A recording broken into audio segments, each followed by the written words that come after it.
গল্পের নাম জীবনের 5টি পাথর। একদা এক সময় কোনো এক ব্যক্তির মনে ছিল বড় অশান্তি। কিছুতেই তার মন লাগতো না, কিছুতেই তার মন বসতো না। হতাশা এবং নিরাশ জীবন নিয়ে দিন যাপন করছিলেন ওই ব্যক্তি। জীবনের চারদিক ছিল যেমন অন্ধকারাচ্ছন্ন। হৃদয়ের শান্তি খুঁজতে খুঁজতে একদিন পৌঁছে গেলেন এক বুজুর্গ পীরের দরবারে। সালাম দুয়া শেষে পীর সাহেবকে বললেন তার জীবনের সব পরেশানি, সব অশান্তির কথা। পীর সাহেব শুনে উত্তরে বললেন, কিছুই হয়নি তোমার, সবকিছু ঠিকঠাক হয়ে যাবে, সবকিছু ঠিকঠাক হয়ে যাবে। বললেন, আজ রাত তোমাকে এখানে থাকতে হবে, আমার দরবারে কাটাতে হবে আজ রাত। রাত খাওয়া দাওয়া শেষে পীর সাহেব বললেন, ঘুমিয়ে পড়ো, কথা হবে সকালে। পরেশান ব্যক্তি ঘুমিয়ে পড়লেন।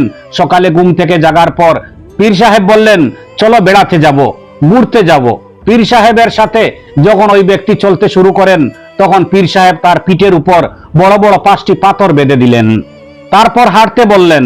কিছুক্ষণ হাঁটার পর ওই ব্যক্তি বলে উঠল, পীর সাহেব কোমরে ব্যথা করছে, কোমরে ব্যথা করছে। তখন পীর সাহেব পিঠ থেকে একটি পাথর বের করে দিলেন, খুলে ফেললেন। তারপর আবার দুজন হাঁটতে শুরু করলেন। কিছুক্ষণ যাওয়ার পর ওই ব্যক্তি আবার বললেন, পীর সাহেব ব্যথা করছে আবার। তখন পীর সাহেব আবার দ্বিতীয় পাথরটিও খুলে ফেললেন। এমন করে করে পীর সাহেব ও ওই পরেশান ব্যক্তি 5 কিলোমিটার পথ চলার পথে 5টি পাথর খুলে ফেললেন কোমর থেকে। তারপর পীর সাহেব ওই ব্যক্তিকে জিজ্ঞেস করলেন, এখন কেমন লাগছে? ওই ব্যক্তি উত্তর দিলেন, বললেন, পীর সাহেব এখন আমার শারীরিক অবস্থা প্রায় ঠিক হয়েছে, কিন্তু মানসিকভাবে সুস্থ হতে পারিনি। পীর সাহেব বললেন, বেটা।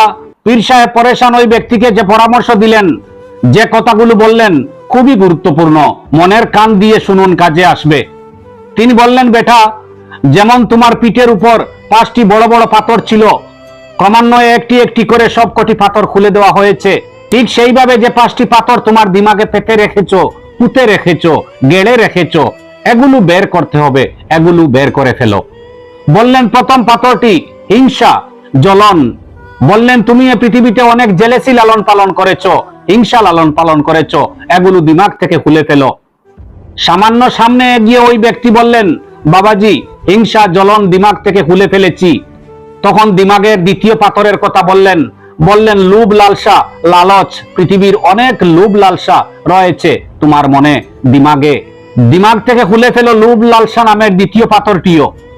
ইতনা তো জিনা भी नहीं है बशर, इतना तो जीना भी नहीं बशर, जितना तू रोज मर रहा है, जितना तू रोज मर रहा है।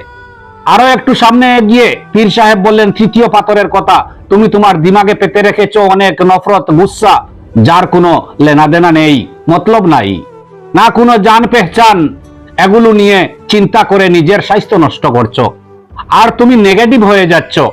বললেন, দিমাগ থেকে নফরত নামের পাথর খুলে ফেলো। পীর সাহেব জিজ্ঞেস করলেন, এখন তো তুমি ঠিক হয়েছো? ওই ব্যক্তি উত্তরে বললেন, প্রায় অর্ধেকটা ঠিক হয়েছি। আবার ওই ব্যক্তি পীর সাহেবকে জিজ্ঞেস করলেন, এখন আর 2 পাথর কি কি? বললেন, চতুর্থ পাথর হচ্ছে অনর্থক অহংকার, ইগো।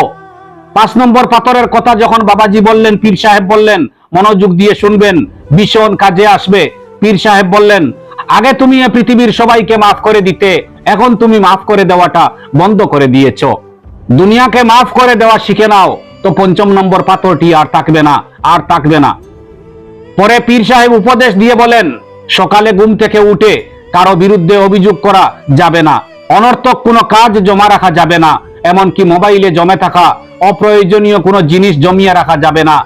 তৃতীয়ত, সকালে ঘুম থেকে জেগে সর্বপ্রথম শুকরিয়ার সাথে সৃষ্টিকর্তাকে স্মরণ করতে হবে, সৃষ্টিকর্তাকে স্মরণ করতে হবে, তবেই হবে জীবন সুন্দর। ধন্যবাদ সবাইকে, ধন্যবাদ।